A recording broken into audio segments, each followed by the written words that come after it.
Welcome to the Code Navigators.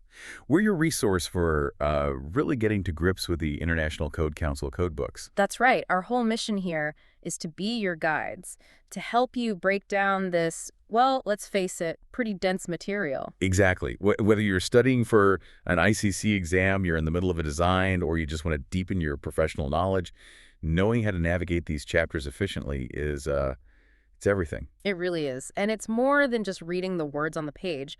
You have to understand the triggers, the logic behind why a standard exists. We're here to help synthesize that and show you where to look, what to look for, and maybe most importantly, why it's there. Before we jump in, a quick word on how we put this together. We use some advanced AI-assisted generation to help distill these really complex documents. But, and this is the crucial part, all of the content is run through essential production and, critical oversight by a human code professional. That ensures we're not just accurate, but that we're providing the right context. And that leads us straight to our legal disclaimer, which is absolutely necessary. It is. Please remember, our discussion today is for educational purposes only. It is not, and it should never be, a substitute for professional advice. Please, when you're doing any kind of design or construction work, you have to consult the official current building code that's been adopted by your jurisdiction. And you must use qualified, licensed professionals. We're just talking about the general structure of the chapter, and we are not stating any copyrighted material verbatim. Okay, with that very important business out of the way, let's get into our subject for today. Chapter 9 of the 2021 International Building Code, Fire Protection and Life Safety Systems. Chapter 9. If the earlier chapters are about the building's passive defense, its fire-rated walls and structure. It's bones, really. Exactly, it's bones. Then Chapter 9 is all about the active measures. It's the systems designed to detect a fire, alert people, and then suppress or control it once it's started. It feels like this is one of the most complex chapters, maybe the most complex. I would argue it is because it's completely conditional. It's not like sizing a beam where you have a clear formula. The need for a sprinkler system or a fire alarm isn't guaranteed. It's triggered. Triggered by what, specifically? 3 things you constantly have to have in your mind. The occupancy classification from Chapter 3, the building's height and area from Chapter 5, and of course, the specific hazard inside the building. And if you get that first one wrong, the occupancy classification. Your entire Chapter 9 analysis falls apart. It's the foundation for everything that follows. So let's start with the foundational infrastructure, the command and control framework that lets all these other systems work. That seems to be sections 901, 911, 912, and 913. A perfect place to start. Section 901 is, as I mentioned before, kind of the administrative umbrella for the whole chapter. Okay, so what falls under that umbrella? It sets the scope. It prescribes the minimum requirements for everything: detection, alerting, suppression, smoke control, exiting. But for me, the most critical part from an operational standpoint is 901.4. And that is? Maintenance, operation, and testing. Right. A system is completely worthless if it's broken when you need it. We focus so much on the design, but the code says it has to be maintained according to the IBC and, crucially, the International Fire Code. Yes, that cross-reference is huge. It basically creates a continuous compliance cycle for the building owner. The IFC is what dictates how often you inspect, how you test, and what documentation you need long after the building is occupied. So it's not a one-and-done deal at construction. Not at all. It's a non-stop requirement. You have to ensure that system stays functional to its original design intent for the life of the building. And inside 901, we also have this, it feels like a newer requirement, Yeah. integrated testing, section 901.6.2. It is relatively new, and it's incredibly important. Integrated testing is where the design theory really smacks into reality, especially in these huge, complex buildings we're seeing now. What do you mean by that? Well, it's not enough for the sprinkler system to work on its own and for the smoke control system to work on its own.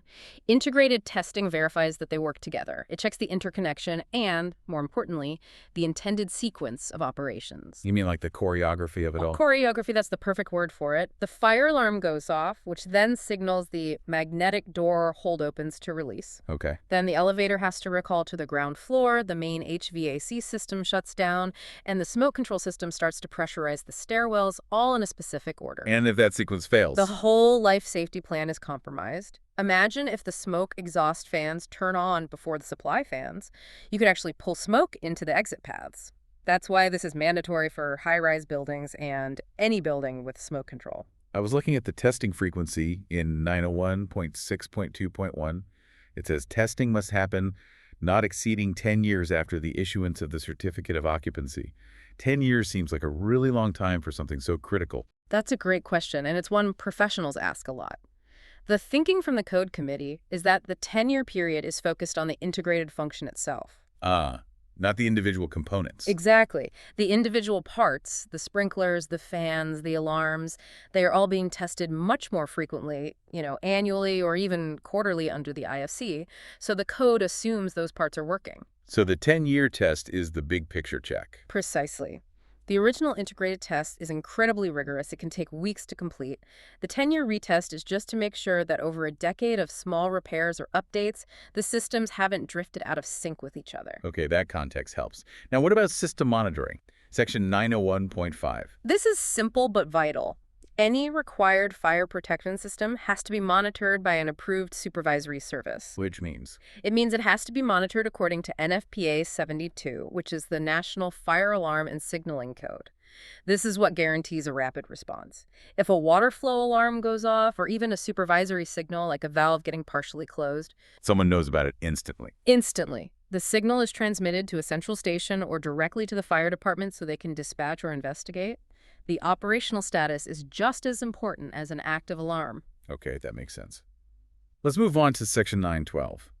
This feels like the critical handshake between the building and the fire department's equipment, the fire department connection, the FDC. It is the essential inlet.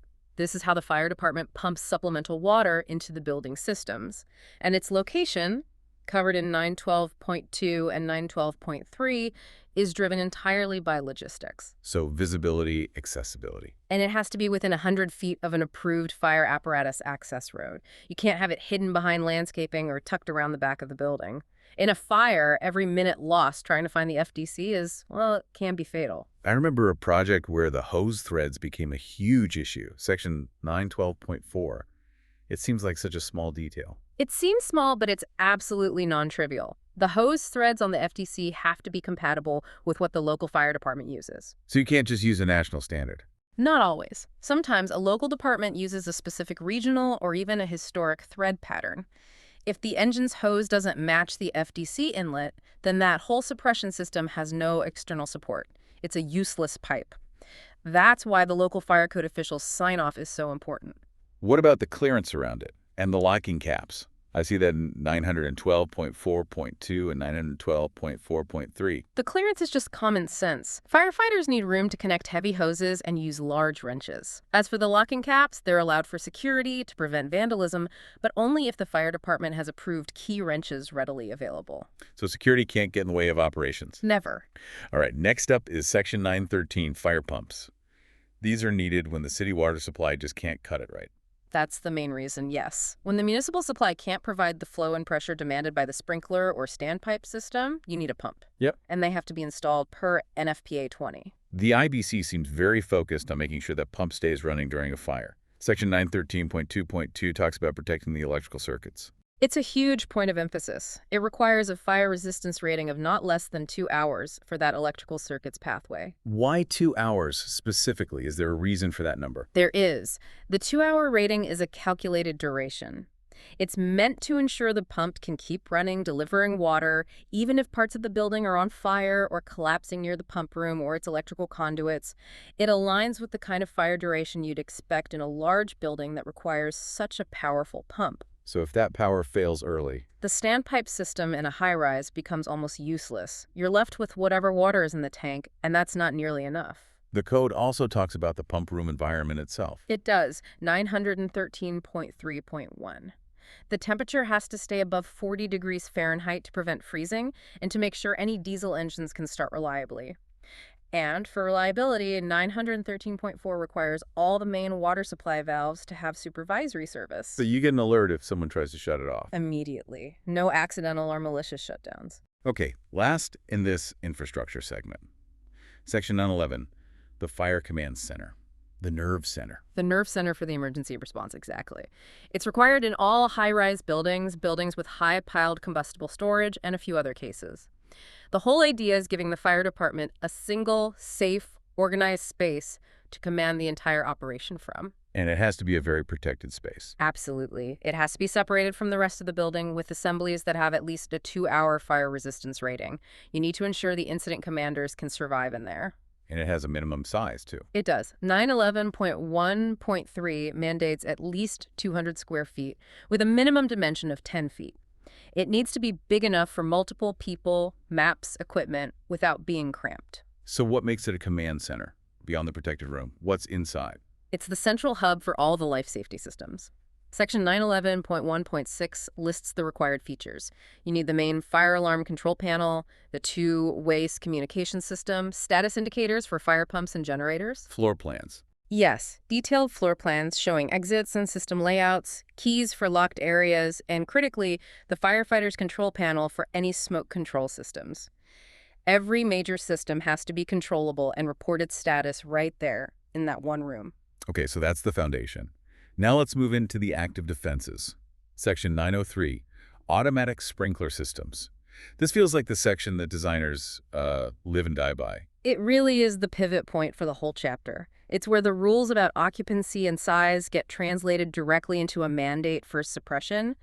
If you're studying for the exam, understanding how occupancy dictates the need for sprinklers is probably the most important part of Chapter 9. So it's all about those triggers again: size, height, hazard. And they're almost always additive. If your building hits any single trigger, the system is required throughout. Let's break it down by occupancy group then, starting with Group A, assembly. Okay, for Group A, in Section 903.2.1, there are 3 main triggers that require sprinklers.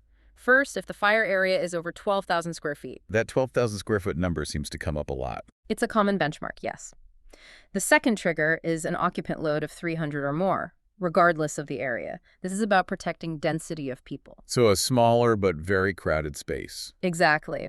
And the third trigger is if the assembly area is on a floor that isn't the level of exit discharge. So a nightclub in a basement or a banquet hall on the 3rd floor. That third one is powerful. I mean, you could have a small, say, 5,000 square foot restaurant well under the area threshold. Right. But if it seats 350 people and it's on the 2nd floor, it needs sprinklers. That's exactly right. And the code even looks at multiple small spaces. Section 903.2.1.7 says if you have a bunch of smaller Group A fire areas and their combined occupant load is 300 or more, you need sprinklers. The cumulative hazard is what matters. Okay, what about Group E, educational? Group E, in 903.2.3.1, also uses that 12,000 square foot size trigger. The rationale there is the high density of occupants and the difficulty of a mass evacuation, even if the occupants are mobile. In Group F1, factory and industrial. This is where the hazard of the contents starts to play a bigger role. It does. 903.2.4 says F1 needs sprinklers if the fire area is over 12,000 square feet or if it's 3 or more stories high. But the real key is the hazard trigger. Such as? Manufacturing upholstered furniture or mattresses. That's in 903.2.4.3. That requires sprinklers if the area is just 2,500 square feet. No, that's a huge difference. It is, because the fire load and the risk of rapid spread is incredibly high with those materials. Same with woodworking operations that create a lot of combustible dust. The code is singling out materials that just burn hotter and faster. Group H, high hazard. I'm guessing that's pretty straightforward. For all intents and purposes, yes. 903.2.5. Sprinklers are explicitly required throughout all Group H5 occupancies. For the other H groups, it's very specific, but the intent is clear. These places get protected, regardless of their construction type, because the contents are the primary risk, not the building itself. Okay, Group I, institutional. This is all about occupant vulnerability. Absolutely. As a general rule, sprinklers are required throughout Group I occupancies: hospitals, nursing homes, detention centers.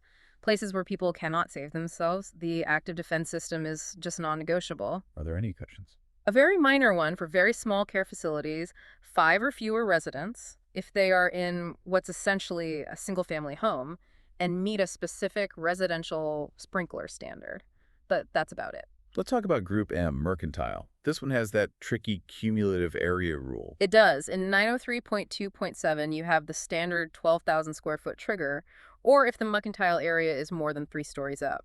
But the key test for a big shopping mall or department store is the cumulative one. Which says? If the combined area of all Group M fire areas in the building, including mezzanines, adds up to more than 24,000 square feet, the whole building needs sprinklers. Why double the area for the cumulative rule, 12,000 versus 24,000? It's to account for large retail centers that might be divided by fire barriers into, say, three different 10,000 square foot fire areas. None of them individually hit the trigger. Ah, but the building as a whole is a huge risk. Exactly. The code recognizes that a 24,000 square foot retail complex is a huge challenge for the fire department and warrants protection. We also have to mention 903.2.7.1. If you have high-piled storage merchandise stacked over 12 feet high, you have to comply with the International Fire Code, which often means a much more robust sprinkler design. Okay, last one. Group R, residential. Everything from hotels to apartments. For Group R, Section 903.2.8 is the key. It requires sprinklers in R1, which is hotels and motels, R2, apartments and dorms, R3, townhouses, and R4, occupancies. The goal is providing automatic protection for people who might be asleep or just aren't familiar with the building's layout. So once you've established that sprinklers are required, Section 903.3 tells you how to install them. And this is where we see the different NFPA standards. This distinction is crucial, especially on the residential side.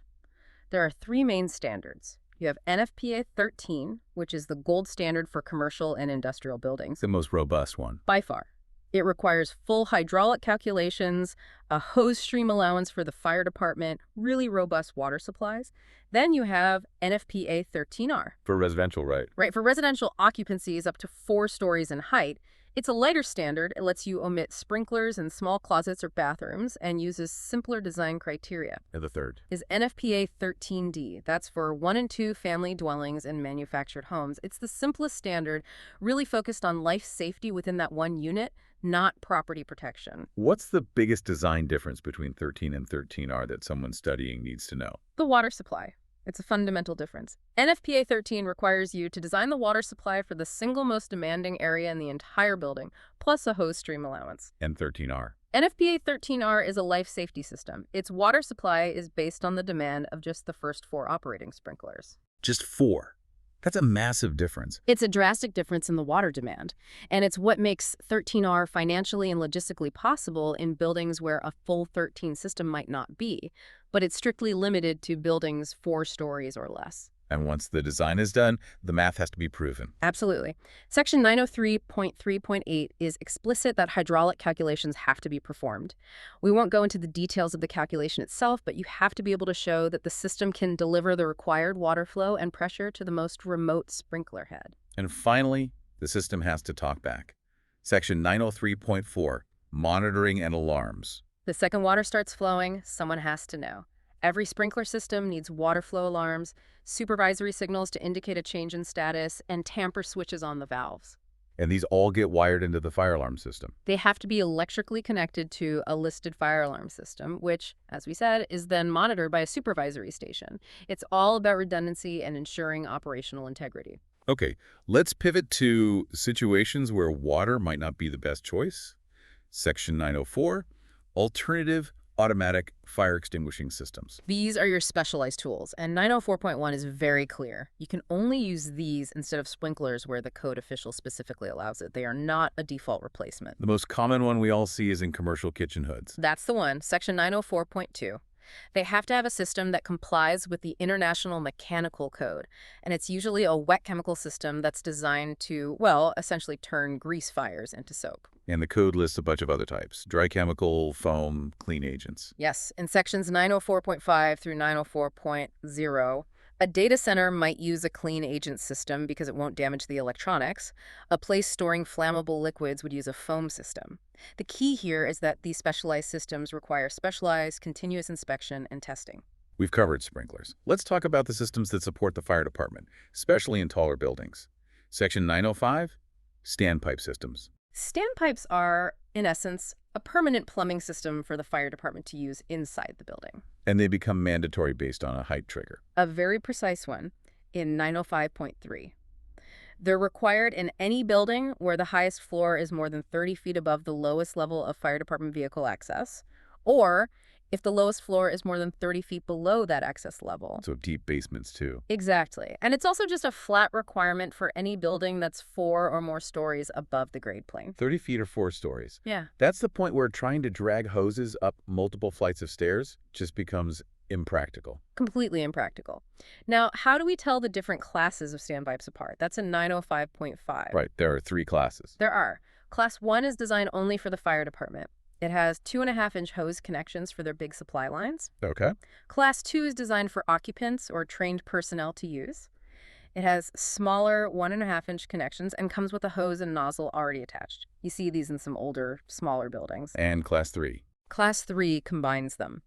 It has both the 2.5-inch connection for the fire department and the 1.5-inch connection with a hose for occupants. Most modern high-rise systems are Class 3. And where do these connections have to be located? 905.4. They have to be immediately accessible in an emergency. So at the landing of every exit stairway, adjacent to the stairway, at certain points on the perimeter of the building, and even on the roof if it's high enough. The goal is to minimize how much hose a firefighter has to manually carry and deploy. The water supply for these in 905.7 must be massive. It has to be incredibly robust, often more than what's needed for the sprinkler system alone. For a Class 3 system, you have to be able to deliver 500 gallons per minute to the highest, most remote connection while still maintaining enough pressure to be effective. Which is why you often need a fire pump just for the standpipe. Very often, yes. All right, let's shift from that massive system to the most basic but still essential piece of gear. Section 906, portable fire extinguishers. Required in almost every occupancy group. A, B, E, F, H, I, M, R, and S. The exceptions are pretty limited, mostly related to individual dwelling units. So in an apartment building, you don't necessarily need them in the hallways. For an R2, the exception allows for the minimum rated extinguishers to be provided inside each apartment. This can eliminate the need for them in the common corridors, which would otherwise be required in a commercial building. And how does the code determine where to put them and what size they need to be? It's all based on hazard classification and travel distance. This is laid out in Table 906.31 and Table 906.32. You determine if the occupancy is a light, ordinary, or extra hazard. Let's talk about the travel distance, because that's a key metric for an exam taker. It is. For a light or low hazard occupancy, the maximum travel distance to get to an extinguisher is 75 feet. When you move up to an ordinary or moderate hazard, the travel distance is still 75 feet. But the area that extinguisher is expected to cover drops. When you get to an extra or high hazard, the travel distance is still 75 feet, but the code demands a much higher rated extinguisher, a minimum 4A rating to handle the bigger potential fire. So the 75-foot travel distance is constant. It's about how quickly a person can get to it. Exactly. The constant travel distance emphasizes rapid access, while the changing area coverage and rating reflect the fuel load and the potential for the fire to grow. And just a quick review of the classifications. ABC. Class A is for ordinary combustibles wood, paper. Class B for flammable liquids. Class C for energized electrical equipment. Class D for combustible metals, which is rare. And Class K for cooking oils and fats in commercial kitchens. All right, let's move from suppression to the other side of the coin. Detection, alarms, and communication. Section 907. This section covers not just detecting the fire, but how you communicate that emergency to everyone, both the occupants and the first responders. Where are these systems required? The triggers in 907.2 seem focused on risk and density. That's the theme. High-rise buildings, Group A occupancies with an occupant load of 1,000 or more, most Group E and Group I occupancies, Group R1 and R2, and Group H5. Basically, where you have a lot of people, or the people are especially vulnerable, you need an engineered alarm system. What about the manual pull stations? Where do those have to go? According to 907.4, they have to be within 5 feet of each exit doorway on every floor. And the maximum travel distance to get to one can't be more than 200 feet. And there are mounting height limits, too, for accessibility.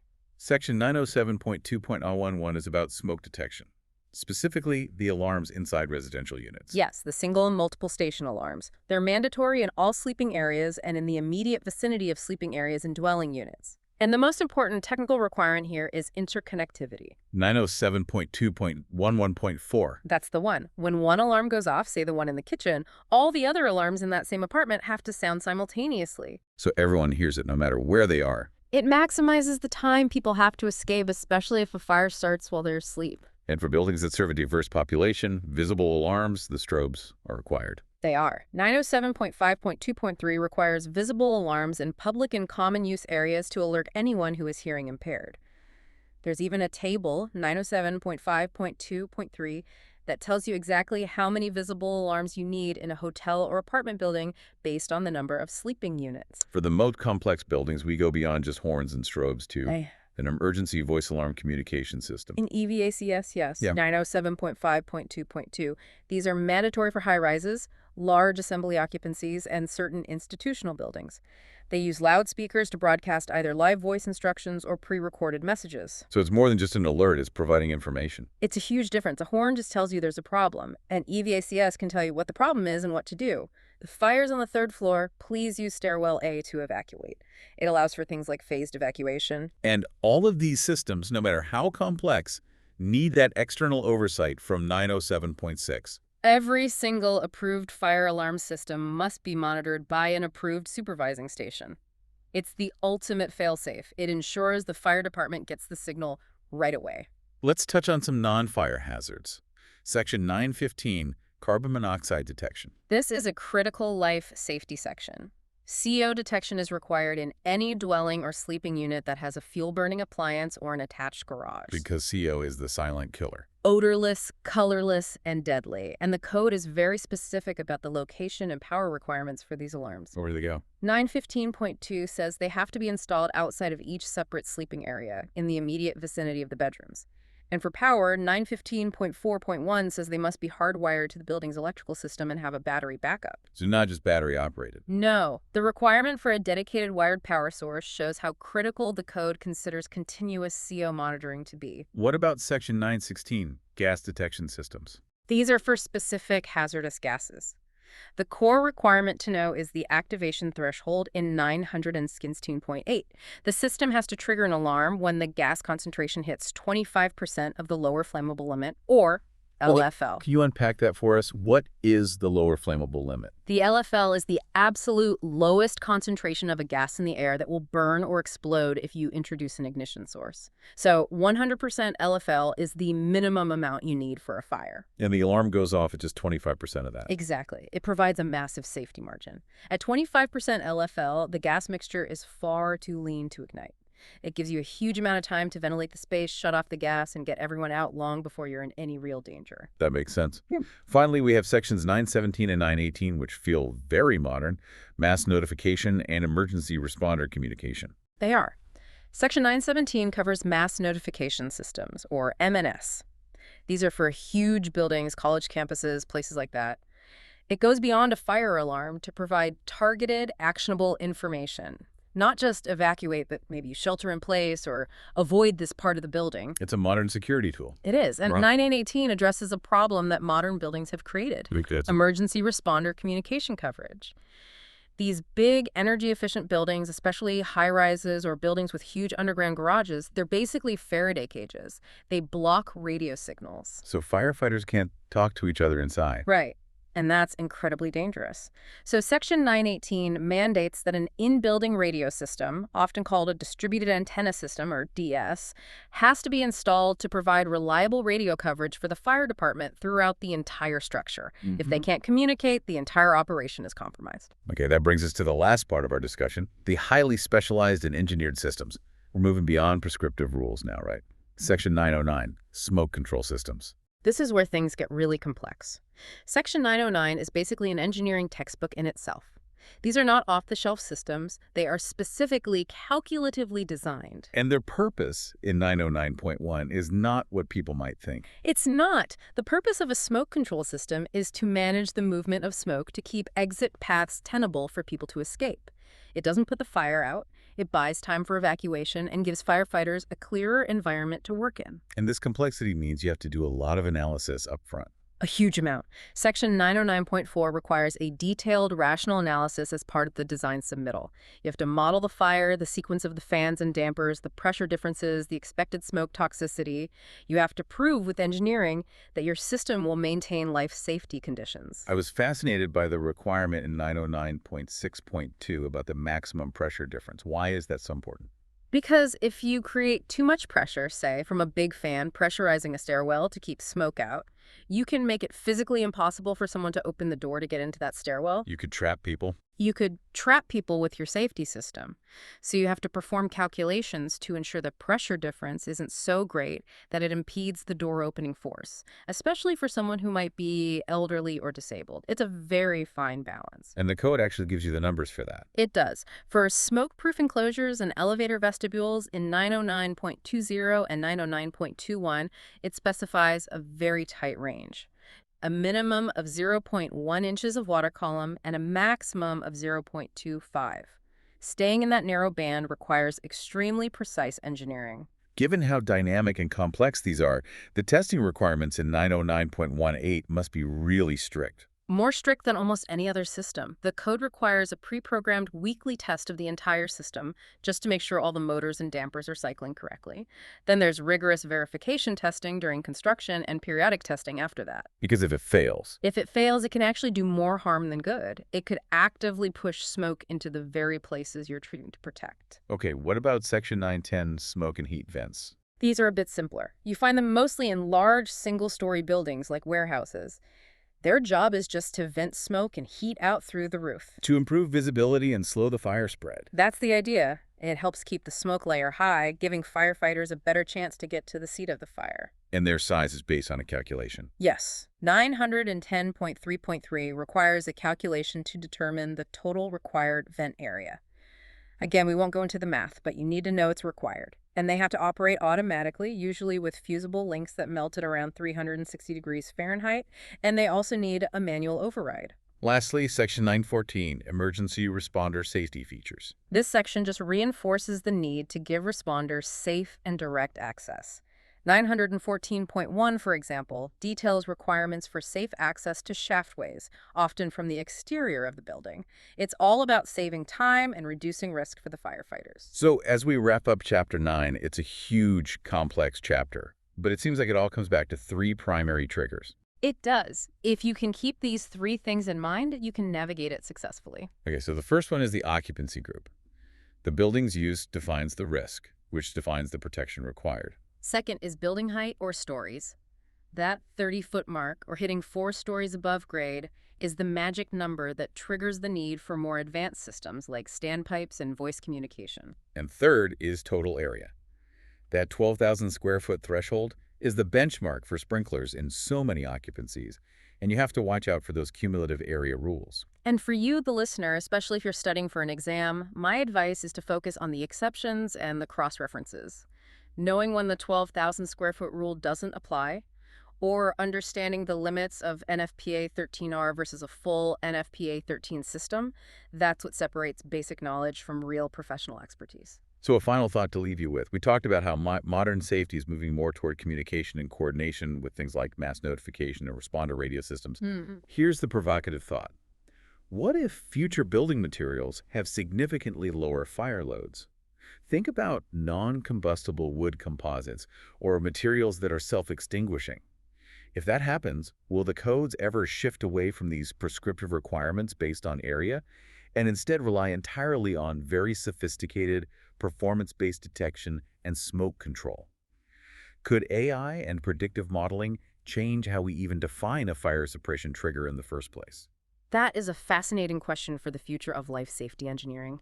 It will always be a balance between our tolerance for risk and our engineering capability. Well, if you found this discussion helpful for navigating the IBC, you can support the Code Navigators and help us create more content by visiting the Patreon link in the show description. Your support is what allows us to keep producing these technical guides. Thank you for joining us on this exploration of fire protection and life safety systems. Until the next chapter, keep navigating.